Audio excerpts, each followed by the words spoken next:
What is up, guys?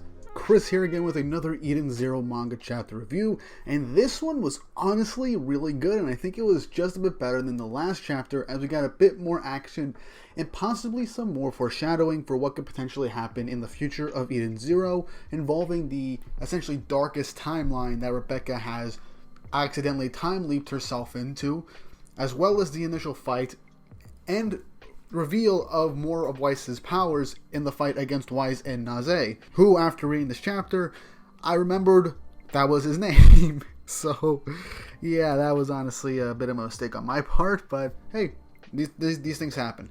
Plus, these videos are mostly unscripted, so what do you expect? But anyway, with all that out of the way, we're going to get right into the review. But before that, don't forget to like and subscribe to the channel and hit the notification bell for updates on future videos, so you can be notified every time I make a new upload, as I am doing Eden Zero manga chapter reviews weekly. And also don't forget to check out my Patreon to help support the channel and also help with certain tiers. That way I can help get these videos out a lot sooner. And don't forget to tip me over on Coffee for obvious video making resources that I will need in the future to help get these edited videos out a lot sooner. Also, don't forget to check out the Eden Zero Explained videos that I'm currently doing. As of right now, this recording, I should have the Ether Gear video explained and the Shiki Granbell video explained currently up. They're doing very well. And I got the Rebecca explained video currently in the works. Should be out within the next week or two as well. But with all that said and done, let's get right into the video. So last chapter, we basically got the setup for two fights, essentially. After Weiss and Rebecca managed to break free from the hypnotism thanks to Pino, Nasseh managed to hypnotize Pino, Happy, and Mascoy once again, rendering them entirely useless. And then Lyra shows up after Nasseh hypnotizes Weiss and Rebecca once more. Lyra takes Rebecca away to do what she claims to be a show, with which would be nice to see with Rebecca there as well. So they go off, most likely setting up for their fight, and then Nasseh is beginning to enjoy the hypnosis that he placed on Weiss, as he is strangling himself to death. But in that instance, the timer that Weiss had actually set, the second before he got hypnotized, activates, putting on his Arsenal armor, the new one, the Arsenal Mark II, which looks very cool and a lot better than the initial Arsenal armor, thus revealing that this hypnotism that is being used is electronic waves, and Weiss has basically figured out how to block it thanks to his Arsenal suit. We then get a mech battle as Nasseh puts on a giant mech called the Sea Devil as the two of them begin to fight. Rebecca, and the chapter ends off with Rebecca waking up in a dark timeline where she has lost her legs and can no longer use Cat Leaper anymore. And with that, we start off chapter 150. So only 50 more chapters until we end up reaching 200 chapters for Eden Zero, which is really cool. And who knows, maybe this arc could end at chapter 200. This ends up being a pretty long arc. Chapter 150, Weiss versus Nasseh. And for all of us who read a lot of manga know, whenever there is a versus chapter in any kind of manga, you know things are going to be awesome. We got another awesome color page with Shiki and Rebecca on a distant planet with Happy and Pino in tow. And that's pretty much it. It's a really nice looking color page. But now onto the chapter. We start off directly where last chapter left off, with Rebecca waking up in this dark future, looking at these prosthetic legs that she has, as trembling in utter fear and shock, she ends up yelling out her legs like she's in pain, and she is incredibly shocked. She's screaming out as Shiki comforts her, saying that he's here for her.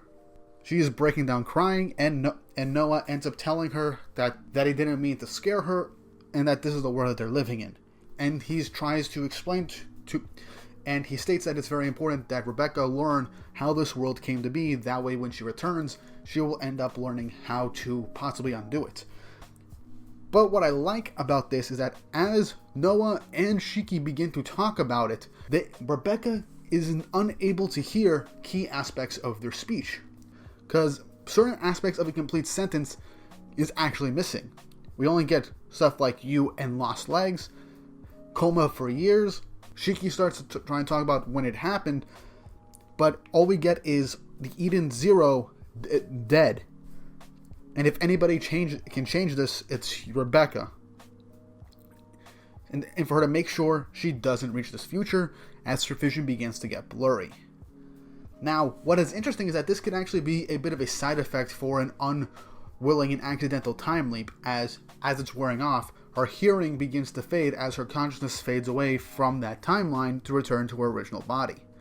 Now, obviously, since only Shiki and Noah were in the present with the future Rebecca in that coma, it is highly likely that everyone in the Eden Zero faced some sort of catastrophe, with them all being dead, leaving Shiki to only be able to care for Rebecca in this comatose state, with Noah there to assist him however we can.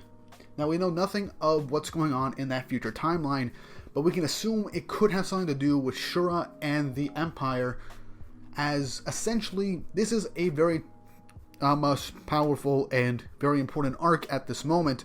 So it's possibly that this could be an arc, a future, where the All-Link system succeeded and all the bots were destroyed, including the Shining Stars, Happy and Pino, and perhaps Wise and Homura were probably killed in alternate reality in that alternate timeline's battles, possibly against maybe Shura or other members of the Oceans. But there's no real way to find out. But anyway, with Rebecca's consciousness fading and seemingly returning to her original body, she wakes up, realizing that she still has her legs, thank goodness, and that she somehow, for some reason, she is in a buddy girl outfit. She gets up wondering what's going on. And either way, it really was like a blink into the future. And she does have a bit of a side moment saying that Shiki was hot as a grown-up. Again, teasing at her actually having a crush on Shiki, so again helping to confirm the actual ship and potential relationship of these characters, which I like that this does happen, as it's not taking 400 chapters to actually establish that they actually might have feelings for each other. But Rebecca states that while the future has her worried, she has to worry about what's going on right now in this world so she can change whatever this dark future is. And then as she's wondering why she's wearing these clothes, the lights blow up and it's Lyra, showing that she's about to start something called the Deep Sea Party, stating that today's challenger is the Sakura Cosmos B-Cuber Rebecca, and that this whole thing is being streamed throughout the Aoi network, throughout the internet and the Aoi Cosmos. So it seems Lyra is somewhat of a B-Cuber in the Aoi Cosmos. And as Lyra goes up, Lyra ends up explaining that while Rebecca was passed out, she just decided to have her on her show. Rebecca asks who she is.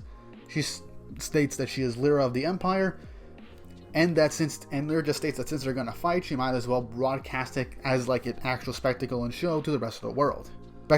And I do like how Rebecca is a bit embarrassed of the clothing that she is wearing, especially since she's not the one that clothed herself. So yeah, it's kind of tricky. But yeah, she's a little nervous the fact that her fight is going to be broadcast through most likely 1,000 people, maybe even more, millions, throughout this entire cosmos. And Lyra reveals that the game that they will be playing will be called Lost Card. So this could be a card game, and remember, all the members of the Oceans have some sort of non-physical based power. Milani had mirror ether, Nasseh had his hypnotism, and now Lyra's, it seems to be something to do with cards. And Lyra doesn't seem to be super, sadistic, at least not right now. She seems to be someone that's enjoying to have fun and just enjoying her life in general, so it's possible that she might not take the fight seriously until Rebecca starts to get the upper hand. The important thing to know is that Rebecca doesn't have Happy anymore. Happy is hypnotized somewhere else in the base, so she doesn't have Happy with her to help with long-range attacks, so she'll have to rely on her Cat Leaper abilities to increase her speed so she can end up hitting her opponents. Now, Rebecca, at first, is most likely not that great at physical combat, but she has been trained by Witch and, more importantly, Sister over the past week. So this helps so she most likely has some sort of fighting capabilities without Happy for these particular situations, combined with Cat Leaper. But we don't stick to this for long, as the title suggests. It's Wise versus Nasseh, as we jump cut right back to the fight, as Wise is dodging a load of ether bullets from Nasseh's Sea Devil. Nasseh is having all sorts of joy trying to shoot down Wise in his Mark II suit, and he's wondering why Wise is just running around the buildings. Wise does some really great maneuvering work as he gets away from all of these seemingly tracking missiles. Wise is wondering why he's shooting up the place, since it is essentially his home, But as he shoots an ether bullet, he realizes that it's ether coating as it bounces right off. Nasseh once again reminds him that it's the latest model of this type of mech, as he then unleashes a barrage of ether bullets around to try and hit Wise. And Wise ricochets around like he's flying, so it looks like the Mark II has some sort of flight capabilities that allow Wise to manipulate it with his ether. At least this is my guess, honestly. It could be that he has some minor jetpacks in it, so it's very cool. And the two of them begin to talk about shoot 'em games, and like the old school shooting games where you shoot, that isn't like first person or third person shooters. I'm liking the shooting game analogy, but Wise just ends up saying that my sense of this is skewed, as back in his day, shooting games were all about shooting things. As he then shoots a giant ether laser right at the Sea Devil as they continue to share blows. Nasseh states that ether bullets really aren't going to work once again, and that Wise actually drops some pretty important piece of information. He can use the arsenal to create stronger bullets, stronger rounds, but the Mark II won't be able to take it, so it'll most likely collapse in on itself, thus giving this new armor some drawbacks, other than the ether consumption from the previous one, which was massive. So now Wise is wondering what he has to do. As he states, the answer is obvious. He lunges straight into the Sea Devil, punches it square in the chest, with Nasseh being very cocky, stating, "Come on, do you really think a fist-to-fist fight is going to work?" As Wise just states something that honestly came to mind after last chapter, he made a very big mistake getting into a machine, as Wise activates his ether gear, Machina Maker, and uses it on the Sea Devil, as he then causes it to explode as he's remodeling the Sea Devil.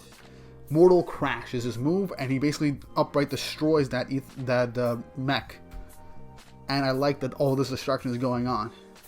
Wise confirms that his ability can reconfigure machines, but he can also destroy them if he feels like it. Nasseh is being like, "Oh, that's cheating," but he has won, because as we see in this chapter, his mask is cracked from that last move, and now his face is completely exposed. As in the last chapter, we were led to believe that Wise's mask from the arsenal suit is what kept him from being hypnotized, but Wise just straight up reminds us that the suit itself wasn't what was actually blocking off the hypnotism, and that since it was electromagnetic waves, he knows how to block them entirely. But then Nasseh realizes something below him. He can't use his powers, as it's shown that as Wise was jumping from building to building, he was laying he was remodeling the entire town with jammers. As he then uses Machina Maker on the ground, he then seems to alter his appearance, using his move Million Bullets to land a crap ton of massive blows to Nasseh's mech and Nasseh himself.